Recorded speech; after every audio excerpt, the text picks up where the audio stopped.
Welcome back to Movie Time Minute. Today we're talking about the new MCU film, The Marvels. As of this recording, the movie is sitting at a 61% Rotten Tomatoes score with an 86% audience score. Let's see where I fall on that spectrum. See what I did there? I said spectrum.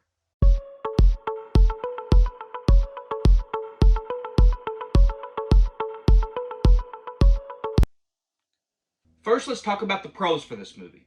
Iman Vellani as Kamala Khan continues to be one of the breakout stars of the MCU. She's got an incredible show on Disney Plus with Miss Marvel, one of my favorite shows that's on there. And that personality, that excitement for the role shines through in this 100%. She loves playing this character, and you can tell it from the way she plays it in this movie. Her and her family dynamic, which was my favorite part of that show, come through in this in a way that just makes you smile with delight and makes you extremely happy that they're a part of this story. Also, Tiana Paris playing Monica Rambeau. This is a character that I liked pretty well in WandaVision, but I wasn't sure how she was going to translate to this. I wasn't sure her full power set because we really haven't seen just a whole lot of it. But I love the way both her and Iman Vellani's character, both Miss Marvel and Photon, or whatever Monica's superhero name is in this, I love the way that they were developing and learning their powers as we were going through this. We didn't just jump into this movie after these two characters were introduced in Disney Plus shows, and we didn't just jump into this and say, oh, they already know how to use their powers, they're perfect at everything they're doing. No, these two characters both throughout this movie are learning more about their power set and move set, and they're figuring out how to work together with that, all that sort of thing, and it really works for this. Something a lot of you have definitely worried about, and some have even come to me and asked me about, was the Brie Larson as Carol Danvers character.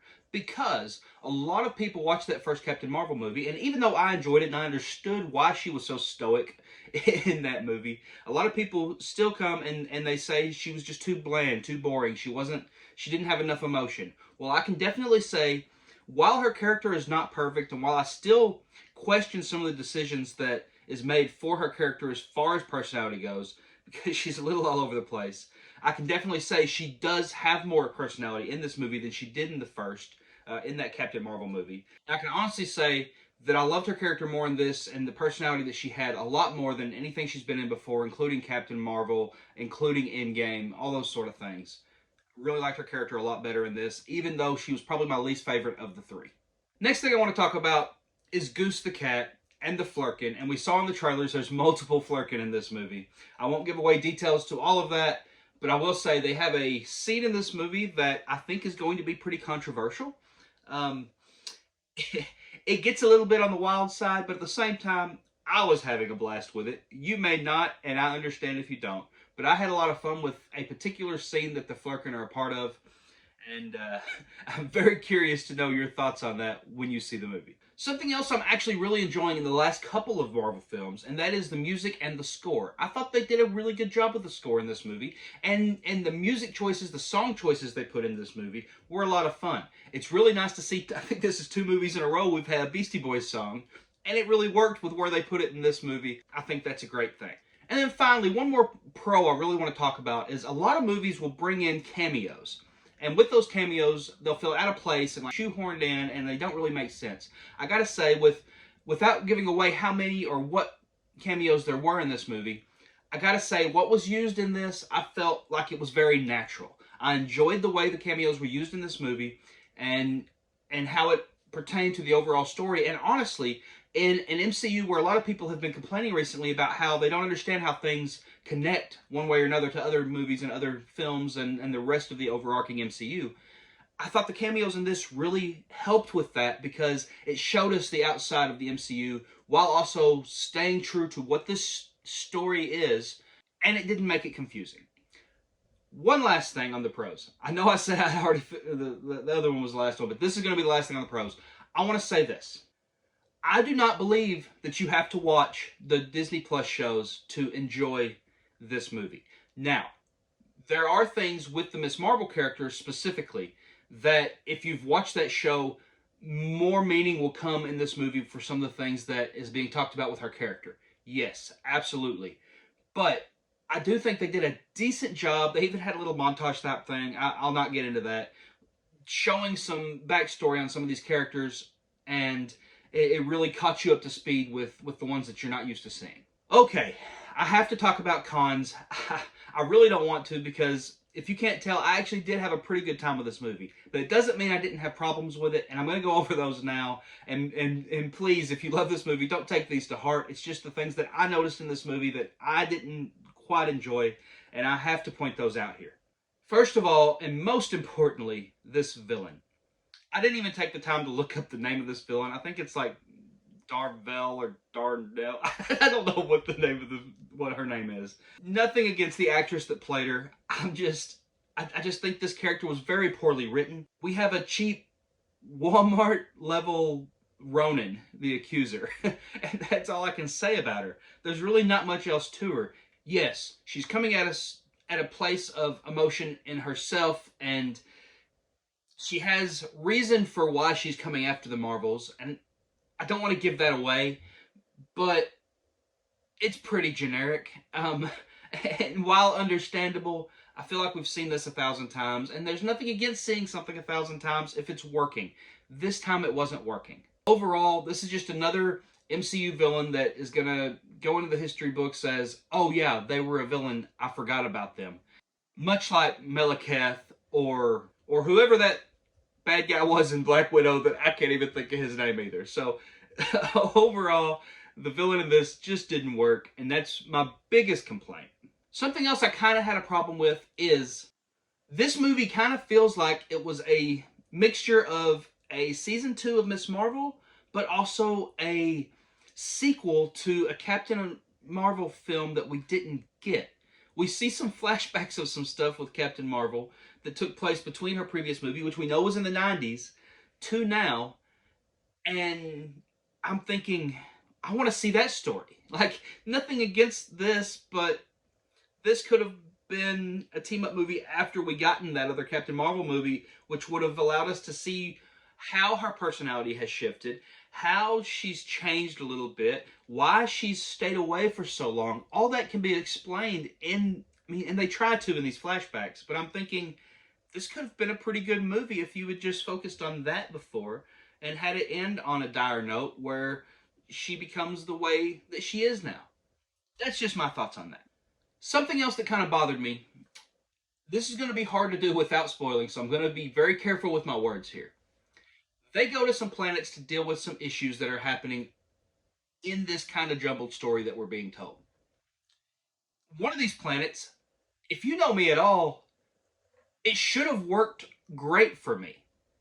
The problem is, they didn't go 100% into it because I'm not sure they wanted to, and because of that, this MacGuffin they use in this aspect of this planet they go to, while very maybe Star Trek or old Transformers, or cause I know there's a Transformers episode that copied this as well, or that did this as well back in the 80s.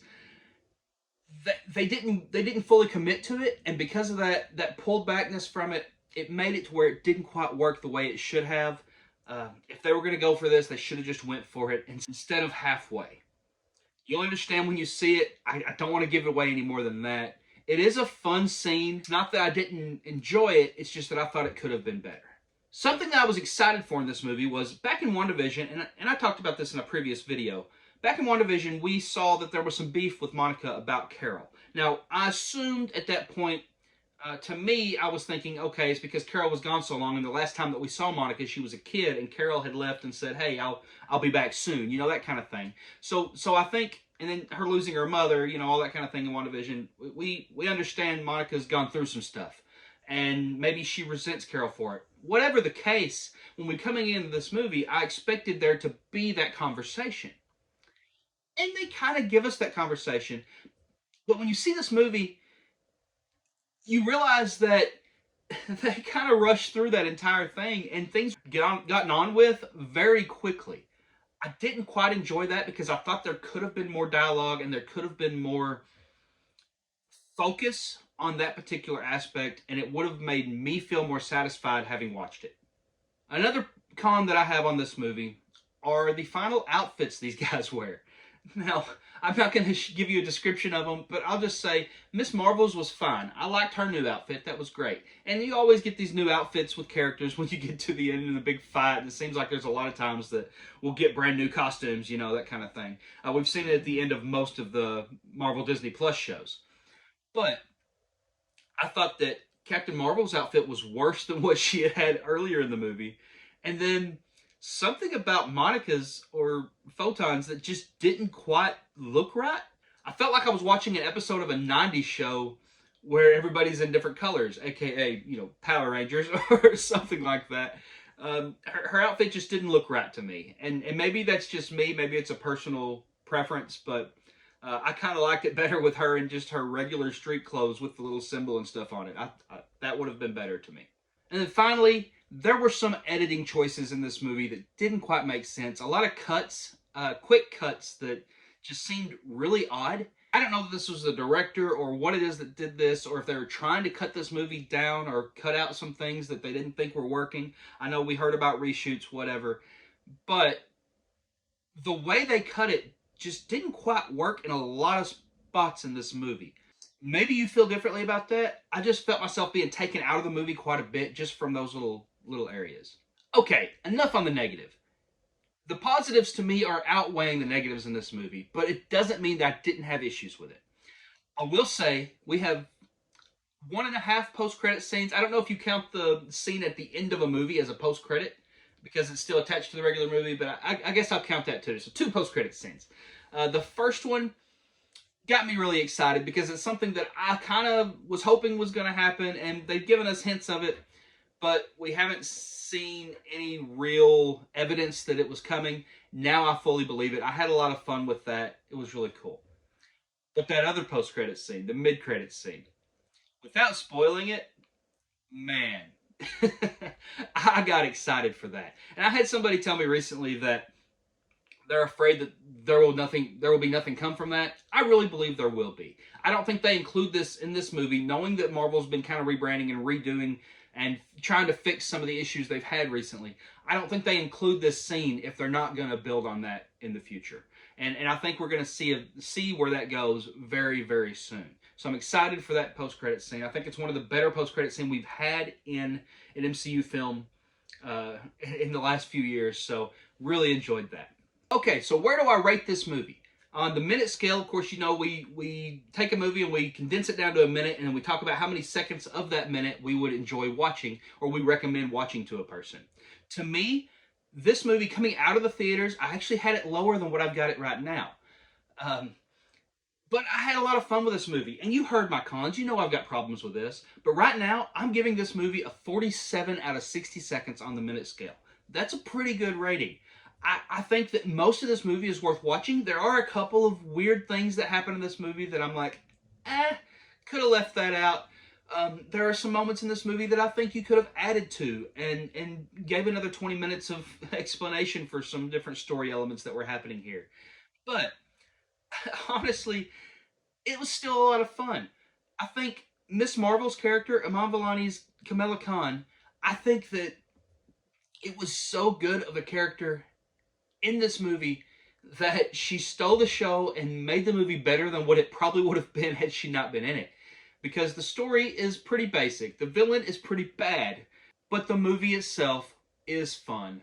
And at the end of the day, that's all I can ask for from an MCU film. This is a superhero movie. I'm not expecting Shakespeare. It's great when that happens. If we get a The Joker or we get a Black Panther, you know, it's great when we get some movies that we know are Oscar contenders.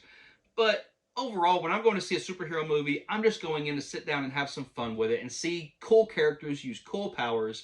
And a team-up movie is some of the best we can get because we get to see a flux of powers. And the way they use the choreography with these particular heroes, especially that first fight scene when they were switching places, really fun. And I can't wait for you guys to see this movie. But hey, maybe you've already seen it. Maybe you didn't enjoy this movie like I did. That is perfectly fine. I have no qualms with you. I'm glad that you saw it and enjoyed it the way you did, or didn't enjoy it if you didn't. That's okay.